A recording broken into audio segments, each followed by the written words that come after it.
السلام علیکم ورحمۃ اللہ وبرکاتہ۔ نحمدہ و نصلی علی رسولہ الکریم، اما بعد، فاعوذ باللہ من الشیطان الرجیم، بسم اللہ الرحمن الرحیم۔ رب اشرح لی صدری ویسر لی امری واحلل عقدۃ من لسانی یفقہوا قولی، رب زدنی علما۔ آج ہم مسئلہ نمبر 83، جس میں 60 سے زیادہ گائے پر ہر 30 کے اضافے پر 1 سال کا بچڑا یا بچڑی اور 40 کے اضافے پر 2 سال کا بچڑا یا بچڑی ادا کرنی چاہیے۔ حضرت معاذ رضی اللہ عنہ کہتے ہیں، مجھے نبی اکرم صلی اللہ علیہ وسلم نے یمن کی طرف بھیجا اور حکم دیا، ہر 30 گاؤں پر 1 سال کا بچڑا یا بچڑی اور ہر 40 پر 2 سال کا بچڑا یا جو 3 سال کی عمر میں ہو زکوٰۃ میں وصول کرو۔ میں زکوٰۃ وصول کروں، ٹھیک ہے۔ اسے ترمذی نے روایت کیا ہے۔ گاؤں اور بھینسوں کا نصاب و شرع ایک ہی ہے، ٹھیک ہے۔ جس طرح بکری اور بھیڑ کا ایک ہی نصاب و شرع تھا زکوٰۃ کا، تو اس طرح گاؤں اور بھینسوں کا زکوٰۃ کا مذکورہ بالا نصاب اور شرع ان مویشیوں کے لیے جو نصف سال سے زائد عرصہ قدرتی وسائل پر گزارا کرتے رہے ہیں، ٹھیک ہے۔ اب اس کے بارے میں ہم حدیث پڑھیں گے۔ حضرت بنار بن حکیم اپنے باپ سے، وہ اپنے دادا سے روایت کرتے ہیں کہ رسول اللہ صلی اللہ علیہ وسلم نے فرمایا، ہر 40 اونٹوں میں جو جنگل میں چرنے والے ہوں 2 برس کی اونٹنی جو تیسرے سال میں ہو بطور زکوٰۃ ادا کی جائے۔ اسے ابو داؤد نے روایت کیا ہے۔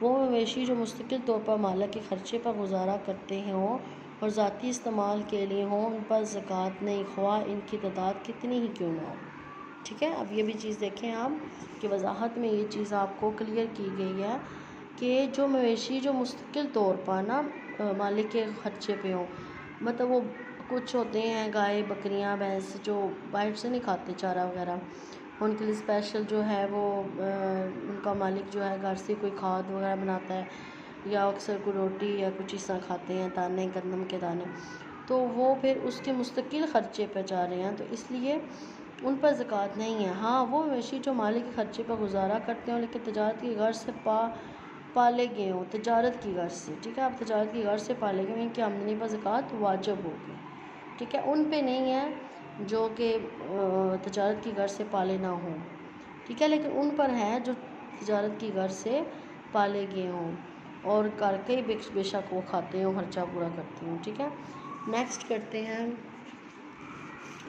وہ اشیاء جن پر زکوٰۃ واجب نہیں ہے۔ ذاتی استعمال کی اشیاء پر زکوٰۃ ہے۔ اب ہم پڑھیں گے آگے کہ کون سے ایسے ہیں جس پہ زکوٰۃ نہیں ہے۔ ذاتی اشیاء کی استعمال کی اشیاء پر زکوٰۃ نہیں ہے۔ حضرت ابو ہریرہ رضی اللہ عنہ کہتے ہیں کہ رسول اللہ صلی اللہ علیہ وسلم نے فرمایا، مسلمان پر اس کے گھوڑے اور غلام میں زکوٰۃ نہیں۔ اسے بخاری نے روایت کیا ہے۔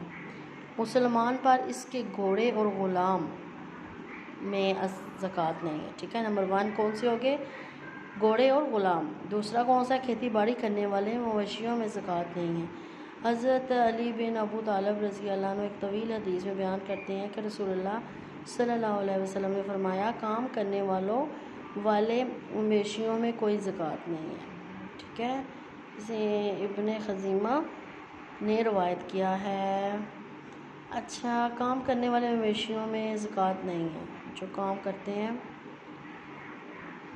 اب دیکھیں پیچھے ہم نے پڑھا تھا تجارت کی غرض سے، جو تجارت کرتے ہیں غرض سے پالے گئے ہوں، ان پر زکوٰۃ ہے، لیکن جو کھیتی باڑی کرنے والے مویشی ہیں ان پہ زکوٰۃ نہیں ہے، ٹھیک ہے۔ یہ چیز آپ نے ذہن میں رکھنی ہے کہ آپ کے ذہن میں ہے کہ ابھی ہم نے ادھر پیچھے یہ پڑھا تھا، یہ سب سے لاسٹ لائن میں کہ تجارت کی غرض سے پالے گئے، ان میں آمدنی پر زکوٰۃ واجب ہوگی، لیکن یہ کھیتی باڑی کی بات کر رہے ہیں، ٹھیک ہے۔ تجارت اور کھیتی میں ڈفرینس ہے۔ سبزی پر زکوٰۃ نہیں ہے، ٹھیک ہے۔ اچھا، کھیتی اس میں سبزی اکثر لوگوں نے گھر میں دکانیں کھولی ہوتی ہیں سبزی فروٹ وغیرہ کی، تو اس کے بارے میں کیا ہے کہ حضرت علی رضی اللہ عنہ سے روایت ہے کہ نبی اکرم صلی اللہ علیہ وسلم نے فرمایا، سبزیوں میں زکوٰۃ نہیں، نہ ہی آرائت کے درختوں میں نہ 5 وسق مطلب 725 کلو گرام سے کم غلے میں زکوٰۃ ہے، نہ کام کرنے والے جانوروں میں اور نہ ہی جبہہ میں زکوٰۃ ہے۔ صحیح ہے۔ اچھا، اس میں جو ہے نا جبہہ سے مراد تو کیا ہے؟ گھوڑا اور خچر اور غلام ہے، ٹھیک ہے، آگے بتا دیا انہوں نے۔